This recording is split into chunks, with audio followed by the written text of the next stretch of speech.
Hello, my name is Dan Hunter and this is my intro to coding. A couple of things before we get started. A couple of links that are useful. We're going to be using the Android mobile App Inventor. You can find that at appinventor.mit.edu. Or you could just go into Google or a search engine of your choice and type in App Inventor and you should find the links there. Couple of other links for you. Resources for some of these exercises can be found on the following link, bit.ly/2zNTS5. And the shortcut to my YouTube channel where you will find this video and other tutorials can be found at bit.ly/DanHYT, standing for Dan Hunter YouTube. So without further ado, let's carry on. Right, the first thing first is I'm going to be looking at the MIT App Inventor and just be giving you a little tour of the environment.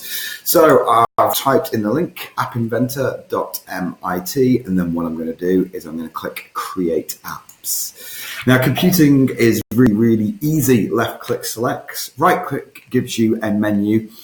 Read the screen and you should find the answers you're looking for. And if in doubt, click on every button. You're really not going to break it. And if you do, they didn't make it good enough. Now, to use the MIT App Inventor, you've got to have a Gmail account. Really easy to set up.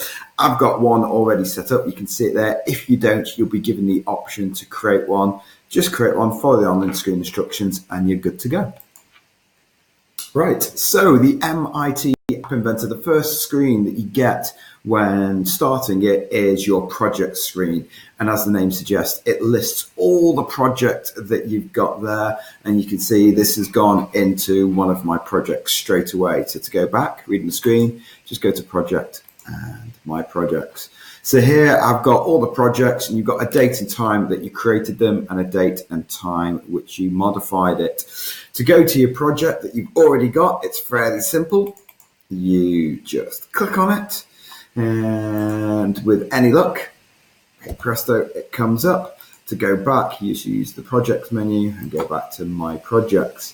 We're going to start a new project, fairly simple. Reading the screen, start my new project and click.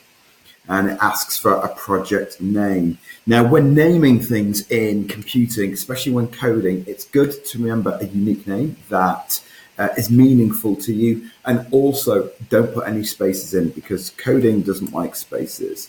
So I'm going to call this my virtual cat. Clicking on OK. There we go. What this does is this creates a brand new project, and this will take me to the work environment where I can create my app. Now, it's fairly simple. This is the user interface design. We can see it because we've got our nice little phone here. Over on the left-hand side, we've got a palette of all the items, the objects which make up our app. They're categorized fairly simply, so I can see user interface. So these are all the objects you would expect for a user interface, like a button, images, text boxes, that kind of thing. To use them, fairly simple. You just click and you just drag across. So I'm just dragging two buttons across. I'm just going to move myself across. There we go.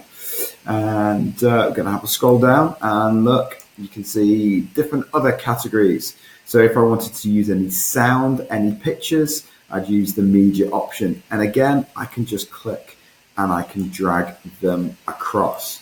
Now, once you've got items on your user interface, fairly simple to use, you just click the item, and what happens is the item you've selected will be highlighted in the components area. So I can see here, I've got button 2 highlighted. Along with button 2 highlighted, the properties of button 2 will appear in the properties panel. So if I want to change anything about that button, the color, the font, the way it looks, I can go in there and change it. So let's have a play around with that. I'm going to select button 1. Now, button 1 is not a really good name. It doesn't tell us what that button does. So it's a really good idea to rename all your objects so you know what they do and keep track of them. So reading the screen, I can see I've got a rename option here. and it gives me the old name and the ability to rename it. Now, I always name my objects. I always give them a 3-letter prefix so I can identify it really simply. So all my buttons are going to be called BTN, button, and then I'm going to put the name in. So perhaps this is a go to map button. So if I click on it, it'll enable me to go to a map. I click on OK, and I can see that that button is easily identifiable there. I can do the same for button 2, rename, BTN, and I'm just going to say convert.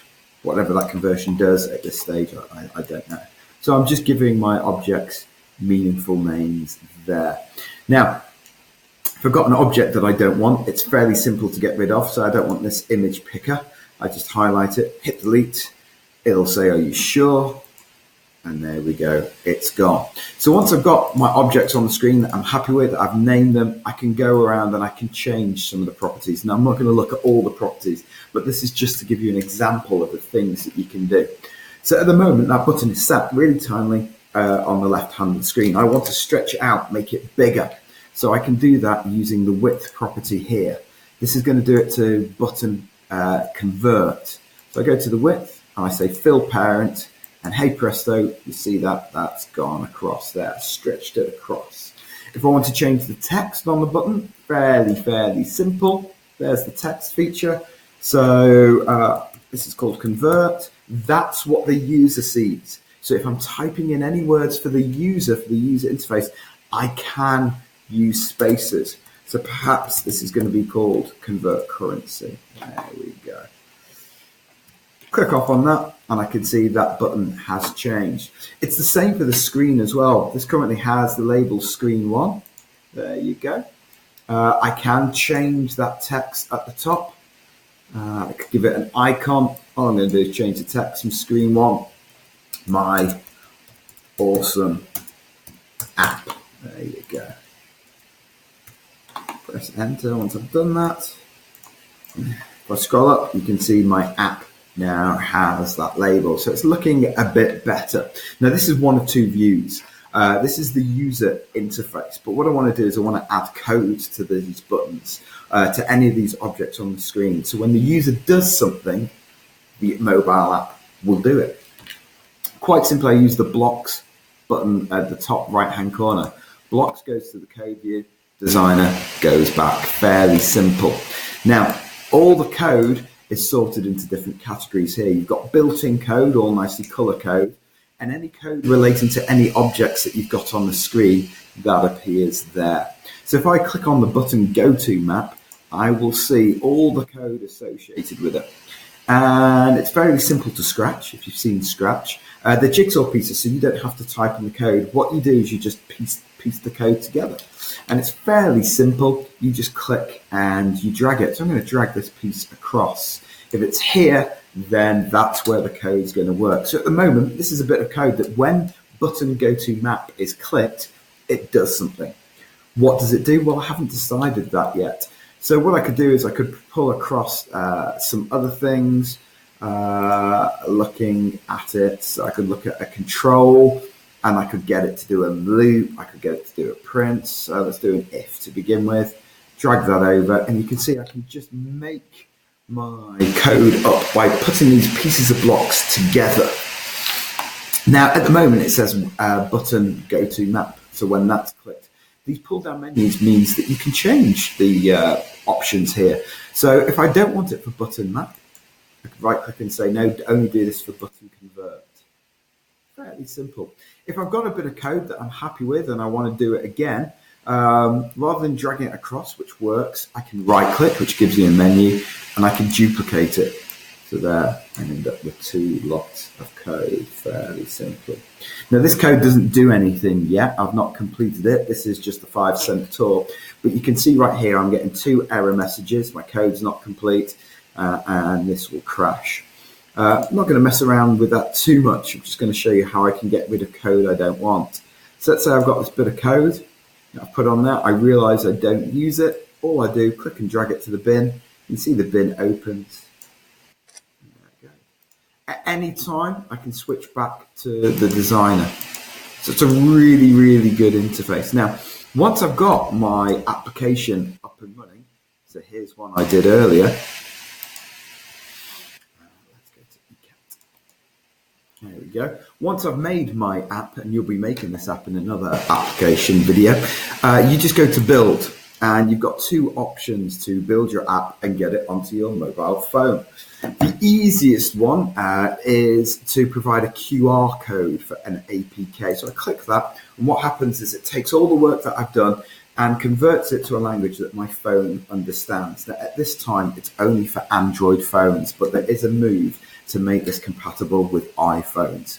What this will do is you'll get the tension of a progress bar. When that gets to 100%, it'll give me a QR code that with a camera or an appropriate app, I can take a screenshot, a snap of this, and it will go online and download the app. So hopefully, with any luck, it's going to compile it. I'm going to cut this bit out. 50%. 100%. And there's my QR code. The QR code is only valid for 2 hours, as it says. You take a snap of that, it will then download the application for you to test on your phone. So that's it, just a whistle-stop tour of the App Inventor. I hope you enjoyed it. My name is Dan Hunter, and I will see you next time. Thanks very much.